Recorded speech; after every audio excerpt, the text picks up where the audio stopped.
Hi, here is Kushali and give up કરવા સુધી હતી અને એવું વિચારી લીધું હતું કે હું નહીં ચડી શકું પણ યુ કેન સી પહોંચવા 5-10 મિનિટ દૂર છું અને I know that I can do it અને હું કરી લઈશ અને ઉપર પહોંચીશ ફરી વખત વિડીયો બનાવીશ. That's the spirit.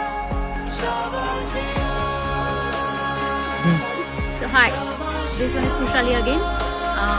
પહેલાંના વિડીયોમાં તમે જોયું કે હું નીચે હતી અને ગીવ અપ કરવાની નજીક હતી નિયરલી અને અત્યારે હું ટીપ ઉપર છું એટલે ફાઇનલી હું રતનગઢ સર કરી ચૂકી છું અને I can say that I M proud કે ફાઇનલી મેં કરી લીધું.